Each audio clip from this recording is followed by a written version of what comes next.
Bueno, buenos días a todos los que nos saludé. Vamos a abrir ahora la palabra del Señor. Y hoy, mis hermanos, quiero que podamos comenzar una nueva serie de predicaciones consecutivas, como nos hemos tomado en este año, casi todo el año, en pasar por el libro de Génesis. Yo quiero que ahora comencemos otro viaje, pero por el Evangelio de Marcos ahora, ¿bien? Así que vamos a abrir nuestras Biblias en el Evangelio de Marcos, segundo libro del Nuevo Testamento.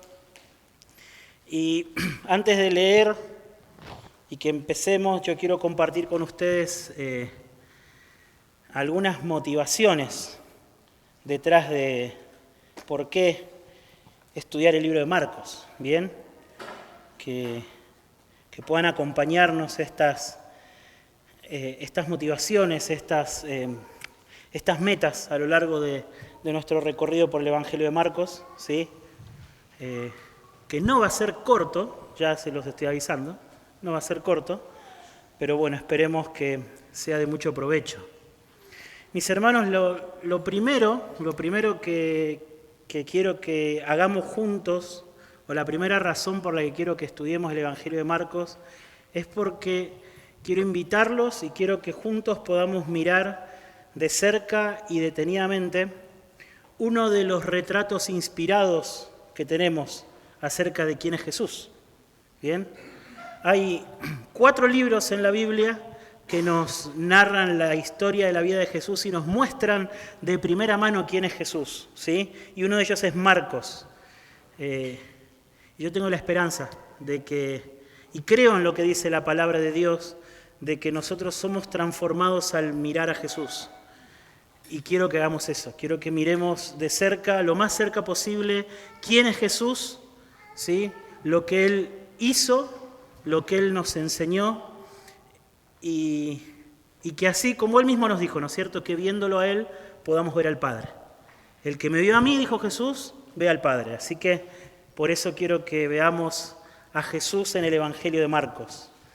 Yo estoy convencido de que no hubo ninguna persona, ni va a haber jamás ninguna persona como Jesús, ¿sí? Así que esa es una de las razones por las que vamos a ver el libro de Marcos. La segunda razón es porque entre ustedes hay algunos que todavía no se han arrepentido de sus pecados, que no están siguiendo a Jesús, que no han nacido de nuevo, no recibieron el perdón y la salvación.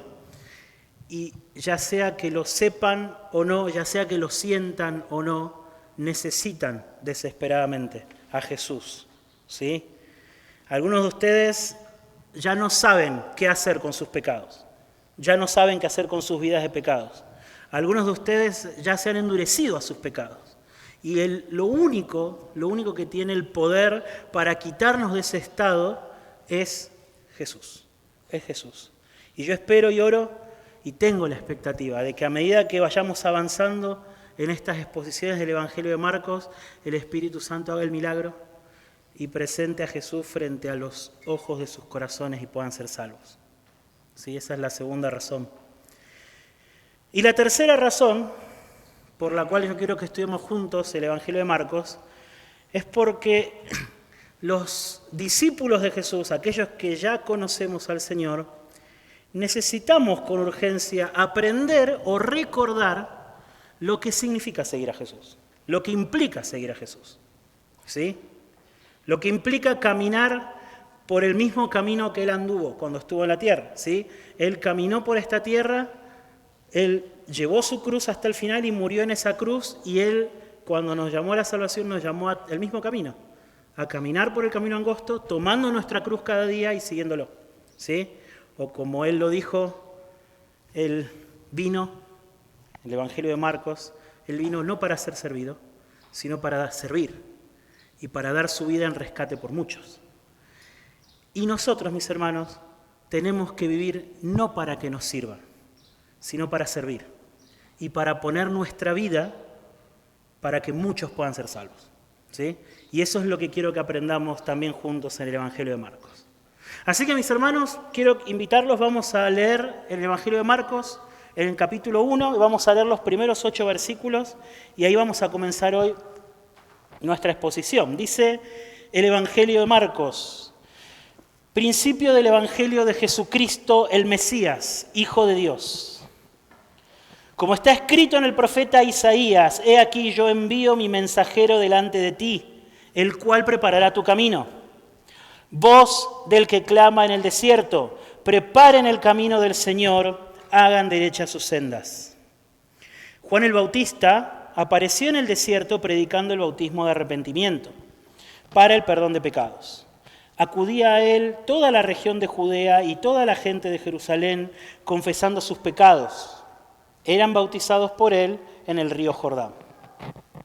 Juan estaba vestido de pelo de camello, tenía un cinto de cuero a la cintura y comía langostas y miel silvestre.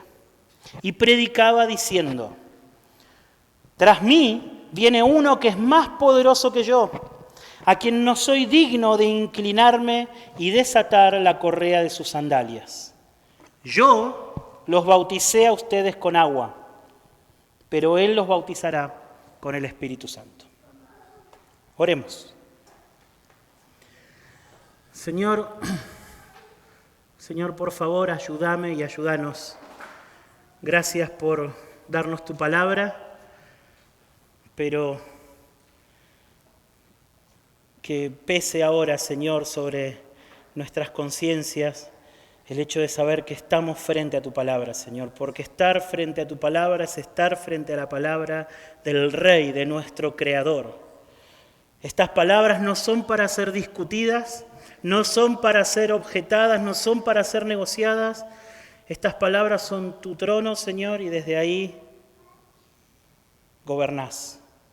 Y desde ahí esperás de nosotros confianza, humildad y obediencia, y ese corazón quiero tener. Y quiero que todos tengamos, Señor, por favor. Queremos confiar en tus palabras, queremos consolarnos en tus palabras, queremos obedecer tus palabras y queremos, Señor, en esta mañana poder preparar nuestros corazones para poder encontrarnos con el Señor Jesús.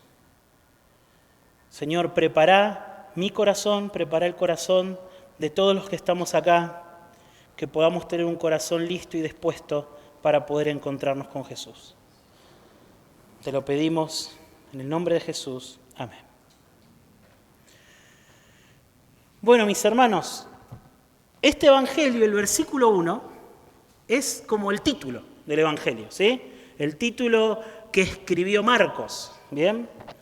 El título que nosotros tenemos en la cabecera de la hoja que dice el Evangelio de Jesucristo según Marcos, es un título que se le puso con el correr de los años. Pero cuando Marcos escribió su Evangelio, el título que le puso es lo que nosotros leemos en el versículo 1. Principio del Evangelio de Jesucristo, el Mesías, Hijo de Dios. ¿Bien? Este título nos dice por lo menos dos cosas. Cuando nos dice que este libro es un principio del Evangelio, lo que nos está queriendo decir es que este libro es acerca de una noticia. ¿Por qué digo esto? Bueno, porque la palabra evangelio hoy, en nuestro día a día, tiene un significado que no era exactamente el mismo significado que tenía en los tiempos en donde Marcos escribió este libro, ¿sí? Para nosotros hoy evangelio tiene que ver con la Biblia, tiene que ver quizás con la religión evangélica y cosas similares, ¿no es cierto? Pero la palabra evangelio, en los días de Marcos, ¿sí?, en el contexto en el que vivió Marcos, tenía que ver con un anuncio, con una noticia, ¿bien? ¿Vieron como cuando ven el noticiero que aparece a veces un flyer abajo que dice urgente y había una noticia? Bueno, ese efecto, el efecto de que hay una noticia urgente, algo que tenemos que saber, ese es el efecto que tenía la palabra evangelio, ¿sí? Evangelio era una palabra, por ejemplo, que se usaba cuando nacía un emperador o cuando un rey o un emperador estaba a punto de visitar una ciudad, ¿bien? Entonces el que iba delante del emperador, el precursor del emperador, iba adelante, llegando a la ciudad y anunciaba un evangelio, anunciaba noticias muy importantes, noticias que de alguna manera tenían que afectar la vida de los ciudadanos del lugar a donde llegaba el rey o el emperador. Eso es un evangelio. Y Marcos lo que nos está diciendo al principio, desde el principio, en su título, que él lo que nos está escribiendo es un evangelio. Son noticias que él nos va a contar. ¿Bien? Es como que Marcos nos estuviera diciendo, escuchen, dejen por un momento todo lo que están haciendo y escúchenme. Tengo algo muy importante, algo que ustedes tienen que saber, algo que sucedió en la historia, y que puede cambiar sus vidas para siempre. Sucedió algo que ustedes tienen que saber, algo que tienen que escuchar con atención y algo en lo que tienen que poner su esperanza. Eso es lo que nos está diciendo Marcos, ese es el libro que él nos está a punto de escribir. Y si nosotros, dice Marcos, si ustedes ignoran esta noticia, si ustedes ignoran lo que tengo para contarles, van a ser eternamente miserables. Pero si ustedes escuchan y ponen su esperanza en lo que estoy a punto de contarles, van a ser eternamente felices. Ese es un evangelio y Marcos dice, tengo un evangelio, tengo noticias para contarle. Y estas noticias, y es lo segundo que nos dice el título de este libro, son acerca de una persona a quien Marcos identifica como Jesucristo, el Mesías, el Hijo de Dios. Bueno, ¿y de qué son estas noticias? ¿Qué tiene que ver este hombre que vivió hace 2000 años? ¿Por qué la vida de este hombre que vivió hace 2000 años es una noticia que puede hoy cambiar mi vida para siempre? ¿Qué tiene que ver eso, Marcos? ¿Sí? Hubo miles de personas, millones de personas, millones de personas que vivieron a lo largo de toda la historia. ¿Por qué tengo que escucharte, Marcos, hablar de este hombre Jesucristo? Bueno, Marcos nos dice, porque este Jesucristo es el Mesías, es el Hijo de Dios, es el Hijo de Dios. ¿Y por qué la llegada de este Jesús es tan importante para mí, Marcos? ¿Por qué? Bueno, porque desde el día, mis hermanos, en que nosotros fuimos expulsados del huerto del Edén por nuestro pecado, desde ese día, nuestros primeros padres recibieron la promesa de que un día iba a venir uno que iba a quitar la maldición de nuestros pecados y nos iba a volver a reunir con nuestro Creador. ¿Sí? Él iba a llevar la maldición que nuestros pecados merecen, iba a llevar el castigo que nuestros pecados merecen y nos iba a llevar de regreso al Edén. ¿Sí? Y ese hombre había llegado. Ese es Jesucristo. Por eso se lo llama el Mesías. Mesías significa escogido. Es el escogido de Dios para cumplir la misión de restaurar nuestra comunión con Dios, de llevar la maldición de nuestros pecados para siempre. ¿Sí? Había llegado al fin, la espera al fin había terminado. ¿Sí? Llegó el tan esperado Mesías, el Hijo de Dios, vino en la persona de Jesucristo. Esas son las noticias. ¿Bien? Entonces, a lo largo de todo el Antiguo Testamento, ¿sí? A lo largo de todo el Antiguo Testamento y de toda la historia que nos va contando el Antiguo Testamento, los profetas empezaron a anunciar que un día iba a llegar. Iba a llegar este Mesías, que iba a llevar sobre sí el pecado de todos nosotros, que nos iba a volver a restaurar a la comunión con Dios. ¿Sí? Ellos lo ponían en estos términos, ellos decían que de la misma manera que un día el Señor había liberado a Israel de Egipto, lo había sacado con brazo fuerte, había guiado un éxodo de Egipto, de la misma manera iba a llegar un día en que iba a venir de nuevo el Señor a guiarnos en una nueva escapada, en un nuevo éxodo. Iba a venir de nuevo el Señor. Pero este nuevo éxodo no iba a fracasar, como fracasó el primero. El primero fracasó.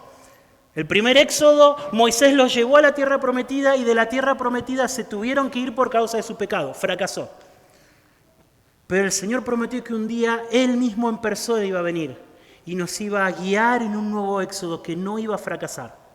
que no iba a fracasar, porque no solamente nos iba a librar de la esclavitud, del pecado, sino que también iba a cambiar nuestros corazones, para que seamos de corazón suyos para siempre. Y los profetas anunciaban una y otra vez, esos días que iban a venir, en donde el Señor mismo iba a venir a salvarnos. Por ejemplo, el profeta Isaías capítulo 40, versículo 3 dice, una voz está clamando, dice, preparen en el desierto camino al Señor, allanen en la soledad calzada para nuestro Dios. Está llegando el Señor, decía Isaías, preparen el camino porque está llegando.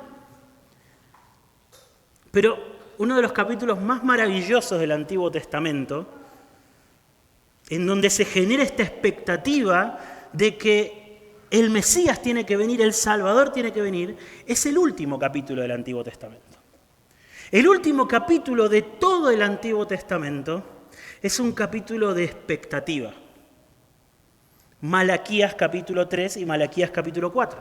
En Malaquías capítulo 3, el Señor dice, yo envío mi mensajero, yo lo estoy enviando ya. Yo envío mi mensajero, Él preparará el camino delante de mí y vendrá de repente a su templo el Señor, a quien ustedes buscan. Y escuchen, con estas palabras termina el Antiguo Testamento. Escuchen, Malaquías capítulo 4, versículo 5. Habla el Señor y dice, yo les envío al profeta Elías antes que venga el día del Señor, día grande y terrible.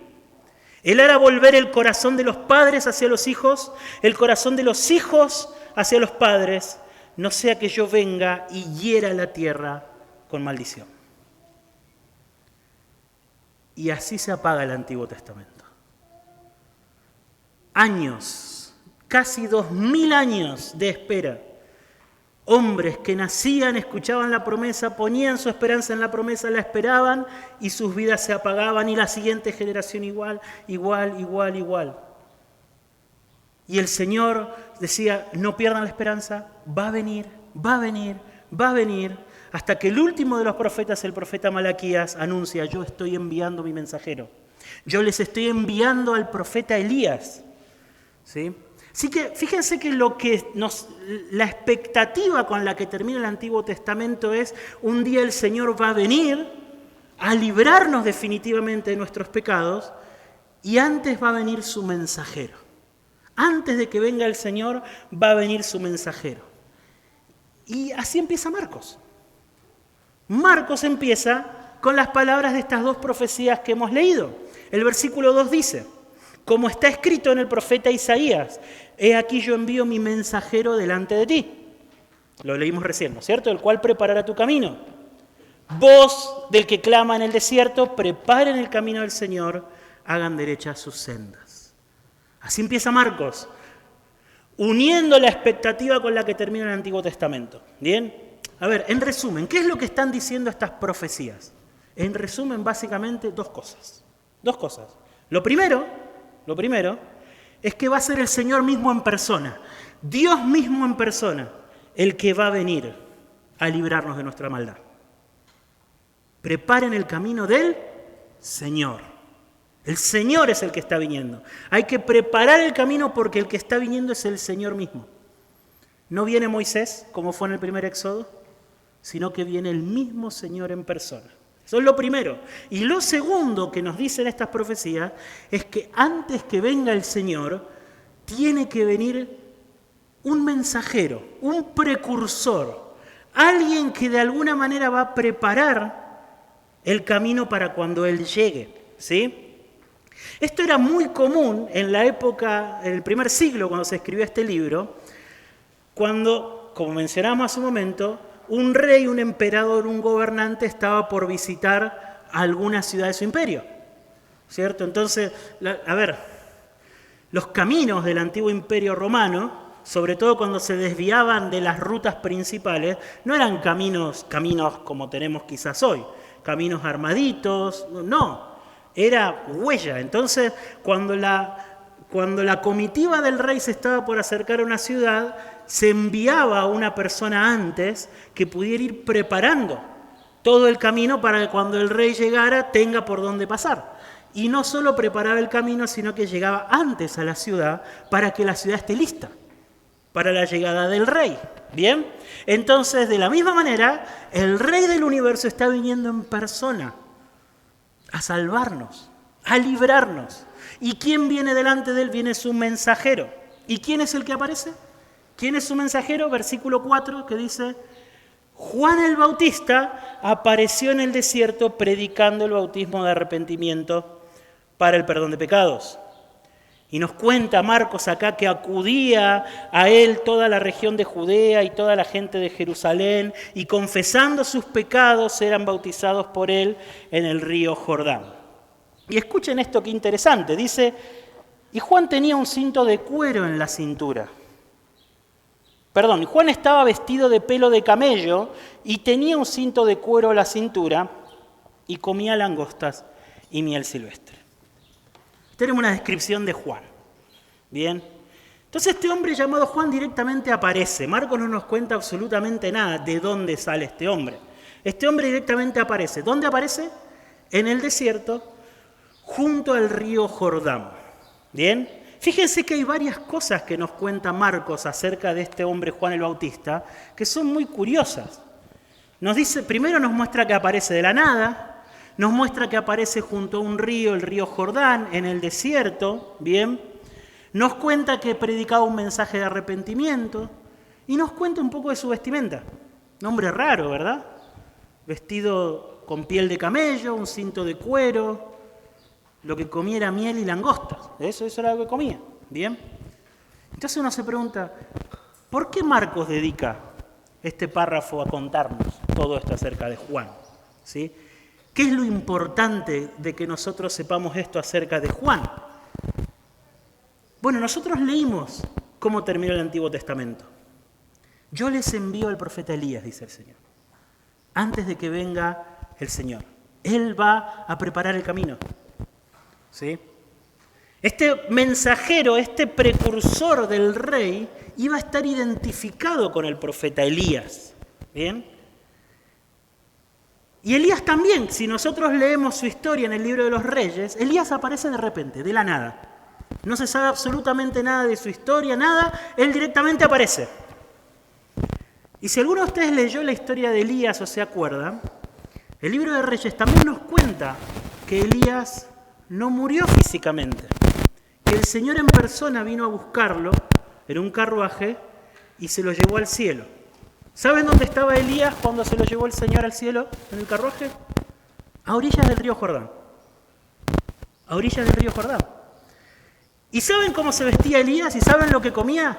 Ya saben, ¿no?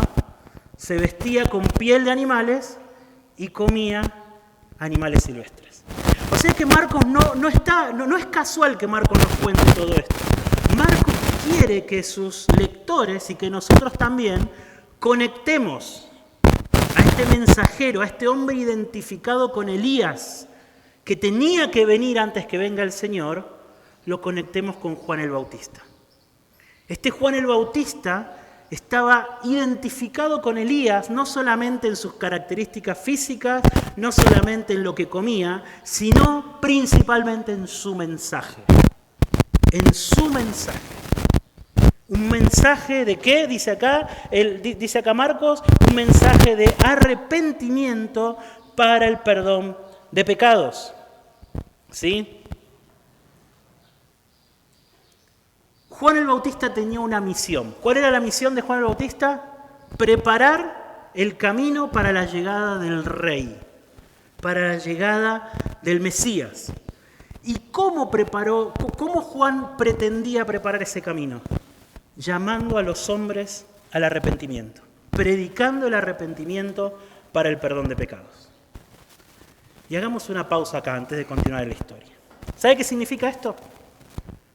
Esto significa, para nosotros hoy, que nadie está preparado para recibir a Jesús, al Rey, sin arrepentirse de sus pecados. Nadie está preparado para eso. Nadie está preparado para encontrarse con Jesús si quiere seguir manteniendo su vida de pecado. Nadie. Si no hemos sentido en nosotros el peso de nuestra condición delante de Dios, si no hemos sentido nosotros el peso de la deuda que tenemos con la justicia de Dios, y no nos hemos arrepentido de haber vivido una vida de independencia de Dios, no estamos preparados para encontrarnos con el Rey. No estamos preparados. Por eso Juan, cuando recibió la misión de preparar el camino para la llegada del Rey, lo que él empezó a hacer fue llamar a los hombres al arrepentimiento. ¿Sí? Ahora esto es muy interesante porque ningún judío del tiempo de Jesús y del tiempo de Juan el Bautista creía que tenía que prepararse para la llegada del Mesías. Ellos no creían que tenían que prepararse, ellos creían que por el hecho de ser judíos ya estaban listos para recibir al Mesías. Que el Mesías iba a venir para ellos en contra de sus enemigos. Ellos ya estaban listos, ¿por qué? Porque somos judíos y el Mesías es nuestro, es de los judíos. Pero Juan, cuando se para a la orilla del río Jordán, ¿a quiénes les predica? Para que se arrepientan de sus pecados y se preparen. A los judíos. Nos dice acá Marcos, ¿quiénes eran los que venían a escuchar su mensaje? De Jerusalén, de Judea y de todas las regiones vecinas. Los judíos, ¿sí? Juan estaba llamando a estas personas que estaban muy tranquilas. Ellos que no tenían ningún problema en su conciencia. Ellos que estaban esperando que venga el Mesías simplemente para sentarse en su reposera y ver cómo vencía a todos sus enemigos. Ellos que estaban así, Juan les dice, momentito muchachos, ustedes no están listos, no se engañen, ustedes no están listos. Arrepiéntanse, necesitan ser perdonados de sus pecados. Ustedes no están listos, porque si no se arrepienten, no importa que sean judíos, no importa que sean gentiles. Todos van a ser juzgados igualmente. Todos van a ser juzgados igualmente. Es más, su mensaje era tan ofensivo que él los llamaba no solamente a arrepentirse, ¿a qué los llamaba? A bautizarse. Por eso se llamaba Juan el Bautista, porque los bautizaba. ¿Qué tiene de ofensivo el bautismo? Bueno, el bautismo era un ritual que ya se practicaba antes de los días de Juan. ¿Sí? ¿Para qué se practicaba el bautismo? Bueno, era un ritual al que se sometía un gentil, alguien que no era judío, cuando se quería convertir al judaísmo. ¿Sí? Un gentil, cualquiera, no sé, un romano, un griego, un etíope, que sea, que llegaba a Jerusalén, veía la adoración al Dios de Israel y decía, yo quiero ser un adorador del Dios de Israel. El judío, o mejor dicho, los sacerdotes lo mandaban a que cumpla con todos los rituales del judaísmo y como una demostración pública de que estaba abandonando los dioses gentiles para adorar al Dios de Israel, lo hacían bautizarse. ¿Sí? Ahora, entonces Juan, cuando se para en el río Jordán y llama a los judíos a bautizarse, ¿qué les está diciendo? Ustedes no son el pueblo de Dios. Ustedes tienen nombre de judío, pero ustedes no son el pueblo de Dios. Y un judío que se bautizaba se estaba poniendo a la altura de un gentil. Ese es el punto, eso es lo ofensivo de llamarlos al bautismo. ¿Sí? El mensaje era fuerte, es si ustedes piensan que están listos para recibir al Mesías, para encontrarse con el Rey, solamente por el hecho de que son judíos, están equivocados. Eso es lo que les decía Juan cuando los llamaba a bautizarse. Aunque sean judíos, si ustedes quieren estar listos, tienen que arrepentirse de sus pecados. Tienen que arrepentirse de sus pecados. Es así como van a ser parte del verdadero pueblo de Dios. Es la única manera. Arrepiéntanse de sus pecados. Si no, no van a estar preparados para la llegada del Rey. Si no, el Rey va a llegar y ustedes, en lugar de ser salvados por el Rey, van a ser juzgados por el Rey. ¿Sí? ¿Y por qué esto es tan importante para nosotros? Bueno, porque el mensaje para nosotros hoy sigue siendo el mismo. Sigue siendo el mismo. El Rey ya vino. Él ya hizo todo lo que tenía que hacer. Y Él extiende su perdón a aquellos que se arrepienten de sus pecados, ¿sí? Que están dispuestos a abandonar sus pecados y poner su esperanza y su confianza en la bondad del Rey. En la bondad del Rey.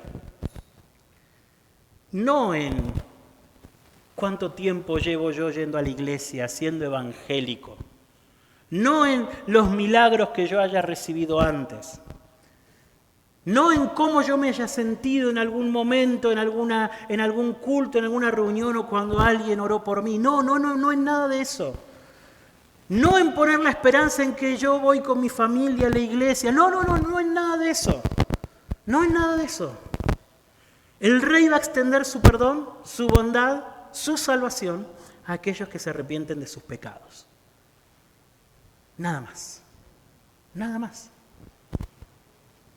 Eso es lo que significa que no es por ninguna obra. No es por ninguna obra que soy salvo. No es por nada que yo haya hecho. Es al contrario, es renegando de todo lo que yo he hecho. Arrepintiéndome de mis pecados. Estando dispuesto a divorciarme de cada uno de mis pecados. Divorciarme de mis pecados. Cortar para siempre con cada uno de nuestros pecados. Y esto es lo que tiene que quedar claro. El mensaje de Juan el Bautista también tiene que quedar claro para nosotros hoy. El Rey Jesús no va a recibir a nadie, no va a recibir a nadie que no esté dispuesto a divorciarse de sus pecados. Él no recibe a nadie que no esté dispuesto a divorciarse de sus pecados. A llegar hasta las últimas consecuencias con tal de abandonar su pecado. Ese es el mensaje de Juan el Bautista. Entonces hemos visto el título del Evangelio, hemos visto al precursor del Rey, y Juan en su mensaje no solamente llamaba a los hombres al arrepentimiento, sino que se encargó de describir la identidad de este Rey. La identidad de este Rey. Fíjense, el versículo 7 dice que Juan predicaba diciendo: tras de mí viene uno que es más poderoso que yo, a quien no soy digno de inclinarme y desatar la correa de sus sandalias. Yo los bauticé a ustedes con agua, pero Él los bautizará con el Espíritu Santo. ¿Sí? Es el mensaje de Juan. Juan anunciaba el arrepentimiento, pero también nos estaba anunciando quién es el que venía detrás de Él. ¿Bien? ¿Quién es el emperador que viene con la comitiva? Él iba adelante preparando el camino, llegó ahí al Jordán y empezó a anunciar: el Rey está llegando, el Rey está viniendo. ¿Bien? Y esto es lo que da puntapié a todo el libro de Marcos, mis hermanos. Todo el libro de Marcos. Porque el libro de Marcos, mis hermanos, tiene un objetivo muy claro, que lo vamos a ir navegando a lo largo de cada una de las predicaciones. Pero el Evangelio de Marcos fue escrito para responder una pregunta. Hay una pregunta que Marcos a lo largo de todo su Evangelio quiere responder. Y esa pregunta es: ¿quién es Jesús? ¿Quién es Jesús? ¿Bien? Fíjense que el título del Evangelio apunta justamente a la identidad de Jesús. ¿Cómo se llama el Evangelio? Principio del Evangelio de Jesucristo, el Mesías, el Hijo de Dios. ¿Bien? Y esa es la pregunta que el Evangelio de Marcos va a intentar responder a lo largo de sus 16 capítulos. ¿Quién es Jesús? Bien. Y aquí tenemos la primera respuesta que nos da el libro a la pregunta de quién es Jesús. ¿Cuál es la primera respuesta? Bueno, es uno más poderoso que cualquier otro hombre. Ese es Jesús. Es uno de quien no somos dignos ni siquiera de arrodillarnos para desatar sus sandalias. Ese es Jesús.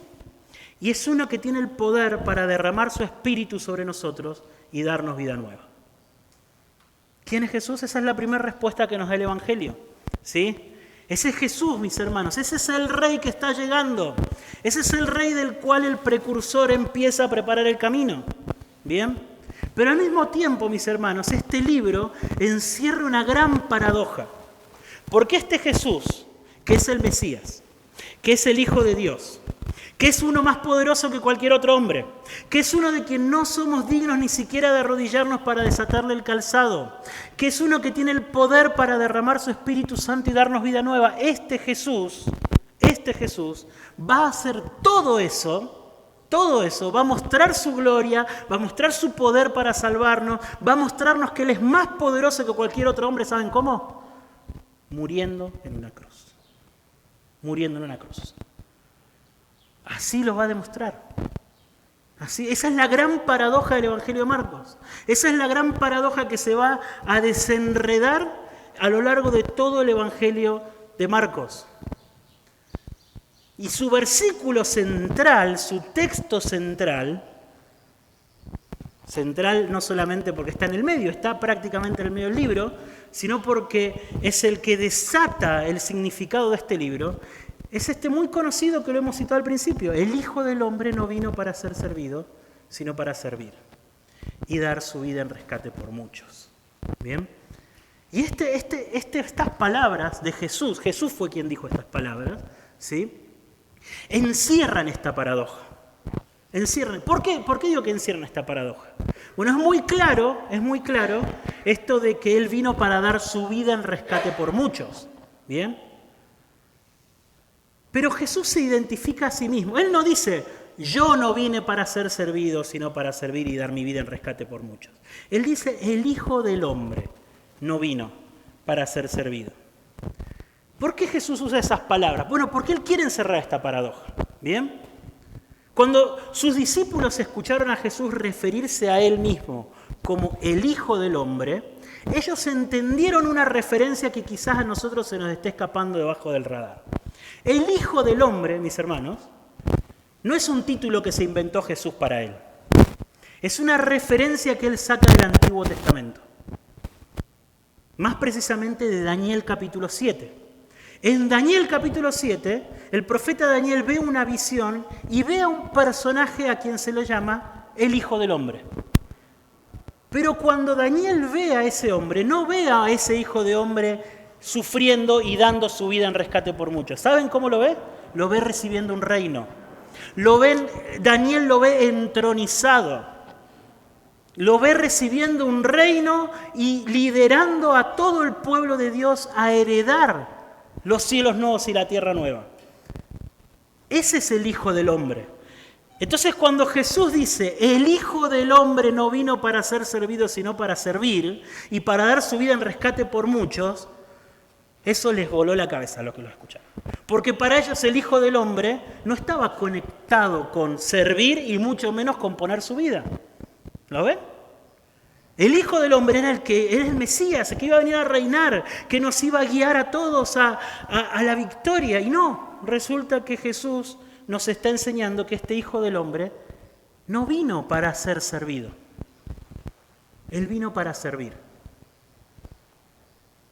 Este Hijo de Dios, este Mesías, este que es más poderoso que cualquier otro hombre, este del que no somos dignos de arrodillarnos para desatarle los zapatos, este que nos da su Espíritu Santo y nos da vida nueva, este Hijo del Hombre hace todas esas cosas poniendo su vida por nosotros, entregando su vida por nosotros. Este es el Rey que está viniendo. Este es el Rey del cual se nos anuncia en los primeros 8 versículos del Evangelio de Marcos. Todo el resto del Evangelio de Marcos va a tratar de respondernos acerca de quién es este Rey y cómo es que este Rey nos trae la salvación y el perdón, paradójicamente poniendo su vida. Bien. Déjenme terminar, mis hermanos, con algunas consideraciones finales, unas aplicaciones. Bien. Una vez más, como empecé, yo quiero ahora dirigirme a aquellos de ustedes que todavía no son de Cristo. Aquellos de ustedes que no son salvos, que no se han arrepentido de sus pecados, que por diferentes razones, todavía no han venido a Cristo en arrepentimiento y fe. ¿Sí? Ustedes saben que por causa de su maldad, o deben saber que por causa de su maldad, es imposible que Dios los acepte. Es imposible. Bien. No importa las muchas cosas que ustedes busquen hacer o que busquen evitar hacer, creyendo que así van a ganar su favor, o merecer que Él los perdone, o que pretendan que su vida sea puesta en algún momento en alguna balanza imaginaria y se pesen sus buenas obras y sus malas obras. Nada de eso sirve. El mensaje de todo el Antiguo Testamento hasta la llegada de Juan el Bautista, es que nosotros no podemos cambiarnos a nosotros mismos. Necesitamos que Dios mismo en persona venga y nos cambie. No podemos merecer el perdón de Dios, no podemos cambiarnos a nosotros mismos. Por eso vino Jesús, no para que ser servido, no para que ustedes le sirvan, no para que ustedes hagan cosas que ganen el favor de Él. Él no vino para ser servido. Él no vino para ser servido. Él vino para servirles. Él vino para servirles a ustedes. Él vino para hacerse siervo de los hombres, siervo de nosotros. Él vino para hacerse siervo de ustedes. ¿De qué manera Él se hizo siervo de nosotros? Poniendo su vida para rescatarnos. Poniendo su vida para rescatarnos. Él no espera de ustedes que ustedes vivan la vida de obediencia que se gane la salvación del Señor. Él no espera eso. Él no espera eso por la sencilla razón de que eso es imposible para ustedes y para mí. Él vino a dar su vida para rescatarnos de esa esclavitud. Para rescatarnos de esa esclavitud. Y el llamado para todo aquel que quiera ser perdonado de sus pecados, para todo aquel que quiera la salvación y el perdón que da el Rey, que extiende el Rey hoy, el llamado es el mismo de Juan el Bautista. Arrepiéntanse de sus pecados. Arrepiéntanse de sus pecados. ¿Ustedes quieren estar listos para encontrarse con el Rey? ¿Quieren estar listos para encontrarse con el Rey? Arrepiéntanse. Arrepiéntanse de su maldad. Predicador, ¿qué es el arrepentimiento? Voy a tratar de decirlo de una forma sencilla. Es un divorcio con nuestros pecados. Ese es el arrepentimiento. Es estar dispuesto a cortar para siempre toda relación con los pecados que han moldeado nuestra vida hasta ahora.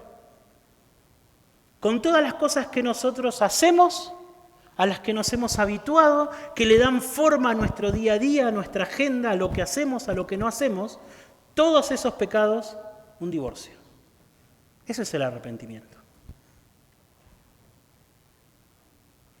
Es un reseteo de nuestra vida. Es un reinicio de nuestra vida, que hasta ahora ha sido definido por nuestros pecados. Y por favor no se engañen, no escapen en su conciencia pensando que solamente estamos hablando de graves pecados. Estamos hablando de toda nuestra vida de ignorar a Dios, de no tener en cuenta al Señor, de no tener en cuenta sus mandamientos, de habituarnos a vivir de maneras que deshonran al Señor o que ignoran directamente al Señor. Estar habituados a vivir como si lo único que importara fuese lo que nosotros opinamos acerca de lo que está bien y lo que está mal, eso es una abierta rebeldía contra el Rey. Y si queremos estar preparados para la llegada del Rey, tiene que haber un divorcio con esa vida. Tiene que haber un divorcio, ¿sí? El Rey vino en su primera venida para dar su vida en rescate de muchos. Para eso vino el Rey en su primera venida. Pero el Rey va a volver. Él va a terminar el trabajo. Él va a terminar el trabajo que empezó. Y también cuando vuelva el Rey, si quieren estar preparados, deben arrepentirse de sus pecados. ¿Sí? Él va a traer un juicio sobre sus enemigos, sobre los que se empecinan en mantener su rebeldía o su indiferencia contra Él. Él viene en juicio. El Rey va a venir a separar a los que son suyos de los que no lo son. Entonces, si queremos estar preparados para la llegada, para el regreso del Rey, debemos arrepentirnos de nuestros pecados y recibir la salvación que Él compró cuando Él dio su vida en rescate por muchos. Cuando Él dio su vida en rescate por muchos. En segundo lugar, y para terminar, también quiero llamarlos hermanos. Ustedes que son de Cristo, ustedes que ya se han arrepentido de sus pecados. ¿Sí? Quiero repetir el llamado que hice al principio. y llamarlos a poder mirar al Rey a través de la Escritura, a través del Evangelio de Marcos, ¿bien?, para que podamos aprender a caminar por el sendero que Él caminó, por el camino que Él caminó. Ustedes saben que cuando Jesús revela su identidad y les dice a sus discípulos, yo no vine para ser servido, yo vine para servir, para dar mi vida en rescate por muchos, Él se dio vuelta, después de haber dicho esas palabras, y le dijo a sus discípulos y a todos los que le estaban ahí escuchando, Él les dijo, escúcheme bien, escúcheme bien. El que quiera perder su vida la va a ganar. Perdón, el que quiera ganar su vida la perderá. Pero el que pierda su vida por causa de mí y del Evangelio, la ganará. Y todo aquel que quiera ser mi discípulo, que tome su cruz cada día y que me siga. Ah, Jesús, es fácil para vos decir que tomemos nuestra cruz. ¿Les parece que es fácil? Yo voy a tomar la mía. Eso es lo que hizo Jesús. Él tomó su cruz. Él tomó su cruz, se subió a la cruz y puso su vida en rescate por nosotros. Y el mismo camino que Él transitó es el camino que Él nos llama ahora a transitar. Entonces, hermanos, a medida que avancemos en el Evangelio de Marcos y veamos cómo caminó nuestro Rey mientras estuvo con nosotros, ¿sí?, nosotros somos llamados, hermanos, a aprender y a saber que ese mismo camino de servicio, de sufrimiento y de angustia es el camino que espera que todos y cada uno de sus discípulos transitemos detrás de Él. Transitemos detrás de Él. Ah, pero entonces Jesús, ¿de qué me vino a salvar? Si Él quiere que yo tome mi cruz cada día y me espera una vida difícil y me espera una vida de una cruz arriba del hombro. ¿De qué me vino a salvar? Porque todo el que quiera perder su vida, dice Jesús, Él la va a salvar. El que viva esta vida, el que transite el camino angosto, el que siguiendo el ejemplo de Jesús esté dispuesto a servir a otros y no a ser servido. El que esté dispuesto a poner su vida para que muchos otros conozcan el Evangelio y sean rescatados, ese salvará su vida eternamente. Eso es lo que a eso se dedican los discípulos de Jesús. A eso se dedican los discípulos de Jesús. Jesús no pretendió engañarnos nunca, hermanos. Jesús nunca nos engañó. O nosotros entendimos mal el Evangelio, ¿bien? O nosotros hemos entendido mal el Evangelio, o a veces en el camino nos distraemos y nos olvidamos de qué se trataba el Evangelio. Pero Jesús nunca prometió que nosotros íbamos a ser objeto de servicio en este mundo y que nosotros íbamos a tener una vida tranquila. Él prometió una puerta angosta, una puerta estrecha, un camino angosto. Él nos llamó, como Él, no a ser servidos, sino a servir.